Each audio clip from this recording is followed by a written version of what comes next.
Hola, Dios te bendiga. Hoy quiero hablarte acerca del verdadero milagro en la vida del creyente y de un profeta que fue más que profeta. Ese hombre es Juan el Bautista, pero no en el sentido que muchos entienden hoy. Cuando tú piensas en un profeta, probablemente imaginas a un hombre prediciendo el futuro, realizando milagros y señales sobrenaturales y sorprendiendo a la gente con esos prodigios. Así piensa la mayoría de las personas hoy día. Hoy muchos van a las iglesias esperando ver algo sobrenatural. Van como quien asiste a un espectáculo, esperando que el predicador haga algo asombroso, como si fuera un mago. La predicación se ha convertido en un show, donde la gente solo quiere ver milagros y portentos, pero se ha olvidado de un detalle fundamental, y ese detalle es la soberanía de Dios. Dios siempre hará su perfecta voluntad. No podemos manipular a Dios para que haga lo que nosotros queremos. El mismo Señor Jesucristo lo enseñó claramente en Lucas capítulo 4, verso 27. Él dijo: y muchos leprosos había en Israel en tiempo del profeta Eliseo, pero ninguno de ellos fue limpiado, sino Naamán el sirio. Había muchos leprosos en Israel, pero Dios en su soberanía solo envió a Eliseo a sanar a Naamán. No porque los demás no oraran o no creyeran, sino porque Dios quiso glorificarse de esa manera. Cuando miramos la vida de Eliseo, encontramos milagros asombrosos. En Segunda de Reyes capítulo 6, verso 6, Eliseo hizo flotar el hacha que había caído en el agua. Y en Segunda de Reyes capítulo 4, verso 35, Eliseo resucitó a un niño. Y en Segunda de Reyes capítulo 13, verso 21, dice la escritura que un muerto fue lanzado en el sepulcro donde estaban los huesos de Eliseo, y al tocar los huesos del profeta, el muerto revivió. ¿Qué nos enseña todo esto? Que todos esos milagros sucedieron para que el poder de Dios fuera manifestado. No fueron actos vacíos ni espectáculos humanos, sino manifestaciones de la gloria de Dios. Recordemos también el episodio de Moisés frente al faraón en Éxodo capítulo 7. Versos del 10 al 12. Moisés y Aarón echaron sus varas delante del faraón, y éstas se convirtieron en serpientes. Pero los magos del faraón hicieron lo mismo por medio de sus encantamientos. Ellos también convirtieron sus varas en serpientes.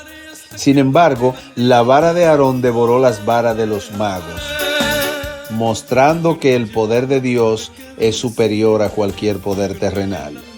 En este suceso podemos observar algo importante, y es que los magos del faraón no se sorprendieron cuando vieron que la vara se convirtió en serpiente. ¿Por qué? Porque en el mundo antiguo los hechos sobrenaturales no eran cosas extrañas. Las personas vivían rodeadas de hechiceros, encantadores y adivinos que realizaban portentos. La gente de aquel tiempo estaba acostumbrada a ver cosas sobrenaturales, pero el propósito de Dios era mostrar que Él es el único que tiene el poder absoluto. Hoy día muchos dicen que no vemos milagros porque no oramos lo suficiente. Pero yo te digo algo, no se trata solo de orar más, se trata de la soberanía de Dios. Él sigue siendo todopoderoso. Él sigue teniendo el control, Él sigue sanando, liberando y obrando milagros, pero lo hace cuando quiere, como quiere y con quien quiere. Además, debemos reconocer que en aquellos tiempos no existían los avances médicos que tenemos hoy. En el pasado, una enfermedad que hoy consideramos sencilla podía llevar a una persona a la muerte. La ciencia médica era prácticamente inexistente, pero Dios en su misericordia ha permitido que la humanidad avance en el conocimiento. Hoy tenemos medicamentos, cirugías, tratamientos, todo eso es parte de la gracia común de Dios. Recordemos la historia de la mujer que tenía el flujo de sangre, en Lucas capítulo 8, verso 43 al 44. Dice: pero una mujer que padecía de flujo de sangre desde hacía 12 años y que había gastado en médicos todo cuanto tenía, pero ninguno había podido sanarla. Esta mujer se le acercó por detrás al maestro y tocó el borde de su manto, y al instante se detuvo el flujo de sangre, porque virtud salió del maestro ante el toque de fe de esta mujer, y por esto fue sanada. Ella había gastado todo lo que tenía buscando ayuda médica, pero fue Cristo quien finalmente la sanó. A ese flujo de sangre que padecía la mujer, hoy día en términos médicos se le llama menorragia y metrorragia, dependiendo de los detalles clínicos. La menorragia es un sangrado menstrual excesivo o prolongado, mientras que la metrorragia es un sangrado uterino anormal que ocurre fuera del ciclo menstrual regular. En ambos casos puede deberse a diversas causas: miomas uterinos, trastornos hormonales, problemas en el revestimiento del útero e incluso cáncer en etapas avanzadas. Aunque la Biblia no especifica la causa exacta, podemos ver aquí que el maestro tuvo misericordia de esta mujer porque él sabía que la ciencia médica no podría hacer nada por ella, y por eso esta mujer fue sanada por su fe. En cuanto a por qué ningún médico pudo curarla, se pueden considerar varias razones. Limitaciones médicas de la época. En el siglo I no existían ni los conocimientos ginecológicos, ni los tratamientos hormonales o quirúrgicos que tenemos hoy. Los médicos practicaban técnicas rudimentarias, basadas muchas veces en supersticiones, hierbas y remedios empíricos. Lucas, quien era médico, eso lo dice Colosenses capítulo 4, verso 14, conocía perfectamente esas limitaciones. La gravedad de su enfermedad probablemente era una condición crónica, compleja, que superaba el conocimiento médico humano. Su enfermedad podía ser consecuencia de causas profundas que los médicos de su tiempo ni siquiera podían diagnosticar correctamente. Y la sanidad de esta mujer solo pudo realizarse por la misericordia de nuestro Señor Jesucristo. Hablemos de los propósitos soberanos de Dios. Y más importante aún, creo que la sanidad de esa mujer fue postergada por la soberanía de Dios, para que en el momento señalado su encuentro con Cristo glorificara el poder del Salvador. El Evangelio no nos dice que los médicos fueran negligentes, sino que simplemente no pudieron, porque había un día señalado por Dios para que ella fuera sanada, y esa sanidad no vendría por manos humanas, sino por el toque de la fe en el Hijo de Dios. Así que, amados hermanos, antes de hablar del más grande de los profetas, quiero que entiendan esto: los milagros no son el centro del Evangelio. Cristo debe ser el centro del Evangelio. La soberanía de Dios es la que rige todas las cosas. El profeta del cual hablaremos no fue grande por los milagros que hizo. Fue grande porque preparó el camino al Salvador. Su grandeza no estuvo en hacer portentos, sino en señalar al Cordero de Dios que quita el pecado del mundo. Lo que muchos profetas anhelaron ver y no pudieron verlo, Juan el Bautista pudo presenciarlo con sus ojos. El Señor Jesucristo habló claramente acerca de Juan el Bautista. No dejó espacios a dudas ni a confusión. Dijo a la multitud, según el Evangelio de Mateo capítulo 11, versos 9 y 10, ¿pero qué salieron a ver ustedes? ¿A un profeta? Sí. Les digo que Juan el Bautista es más que profeta, porque este es de quien está escrito: he aquí yo envío mi mensajero, refiriéndose a Juan el Bautista, delante de tu faz, el cual preparará el camino delante de ti. Esta cita que el Señor Jesús menciona proviene del libro del profeta Malaquías capítulo 3 verso 1, donde Dios había anunciado siglos antes que enviaría un mensajero a preparar el camino para el Mesías. Juan no vino con gloria propia, vino como un heraldo del Rey. Su misión no era brillar, sino señalar al que venía después de él. Y eso lo comprendía perfectamente Juan el Bautista. Él entendía su rol. Por eso dijo, según el Evangelio de San Juan capítulo 3 verso 30, es necesario que Él crezca, pero que yo mengüe. La palabra menguar significa disminuir, hacerse pequeño, perder protagonismo.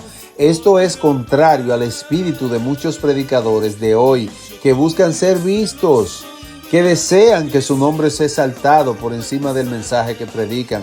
Pero Juan entendía algo que muchos han olvidado. El verdadero siervo de Dios no busca su propia gloria, sino la gloria de Cristo. Y esa misma actitud debe estar en cada predicador de hoy, en cada maestro, en cada evangelista o profeta, si así quiere llamarse. Nuestra tarea no es hacernos famosos, no es llenar estadios ni lograr seguidores en las redes sociales. Nuestra tarea es preparar el camino del Señor en los corazones de los hombres y mujeres que viven en tinieblas. Como maestro de la palabra, mi tarea es guiarte a la verdad del Evangelio, sacar a la luz lo que está escondido en las sombras del pecado y señalar a Cristo como la única esperanza de salvación. El Espíritu del Señor me ha ungido, como dice Isaías capítulo 61 verso 1, para anunciar buenas nuevas a los abatidos, para vendar a los quebrantados de corazón, para publicar libertad a los cautivos y a los presos apertura de la cárcel. Amado hermano, este debe ser también tu propósito si eres llamado por Dios. No importa el título que uses, pastor, maestro, profeta, evangelista, lo importante es que tu mensaje conduzca a las personas a Cristo, no a ti mismo. Lamentablemente, muchos hoy en día asisten a iglesias, pero siguen viviendo en tinieblas. Son miembros de una congregación, pero aún no han nacido de nuevo. ¿Por qué? Porque están en lugares donde no se predica el verdadero evangelio. Están bajo el liderazgo de hombres avaros que usan la fe como negocio. Como dijo el apóstol Pedro en 2 de Pedro capítulo 2 verso 3, y por avaricia harán mercadería de ustedes con palabras fingidas. Eso ya lo había dicho el Espíritu Santo a través de Pedro, que se levantarían muchos hombres que harían del evangelio una mercadería con palabras fingidas. ¿Qué significan palabras fingidas? Que son palabras inventadas por ellos mismos, que no son reales, que es una mentira. La fe se ha convertido en una mercancía. Muchos buscan que los llamen padre espiritual, buscan enriquecerse con la fe de los sencillos y manipulan las emociones de los creyentes para obtener ganancias personales. Pero el apóstol Pablo advirtió en Hechos capítulo 20, verso 29, que él sabía que después de su partida entrarían en medio de los hermanos lobos rapaces que no perdonarían el rebaño. Esos lobos rapaces no llegarían desde fuera, sino desde adentro. Estarían vestidos de ovejas, pero su corazón estaría lleno de codicia y maldad.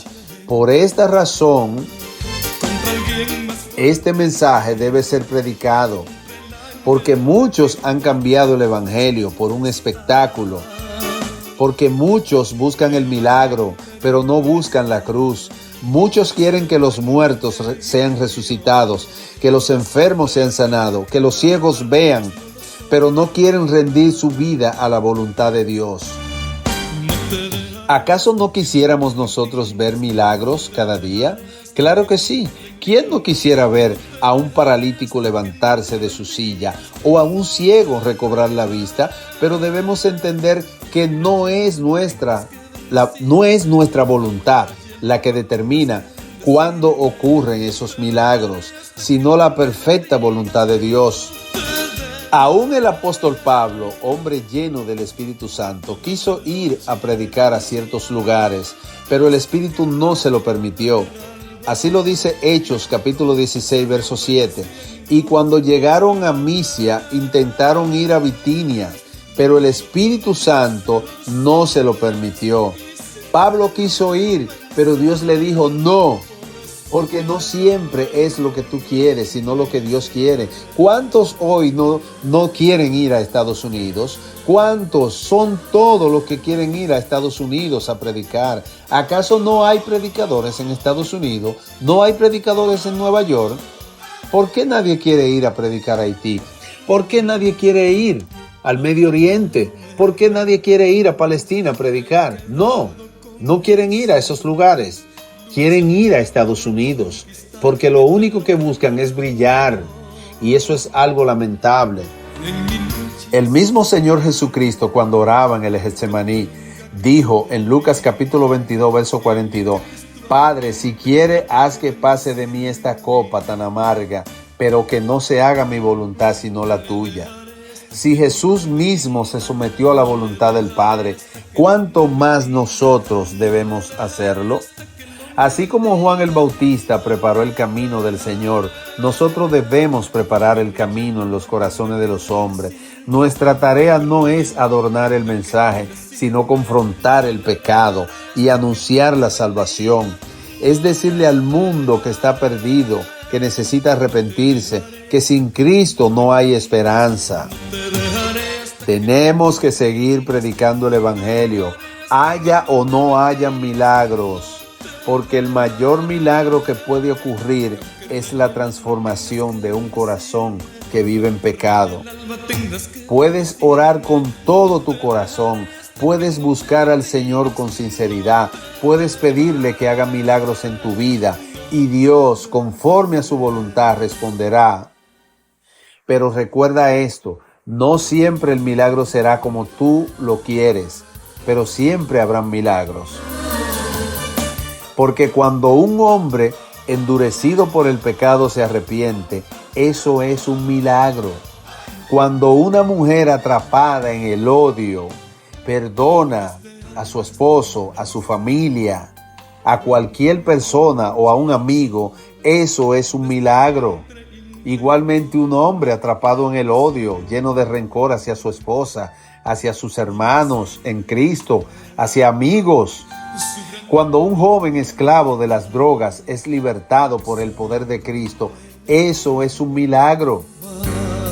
Muchos esperan ver muertos resucitar, pero no se dan cuenta que cada día Dios resucita almas que estaban muertas en delitos y pecados. Como dice Efesios capítulo 2, verso 1, y Él os dio vida a vosotros cuando estabais muertos en vuestros delitos y pecados.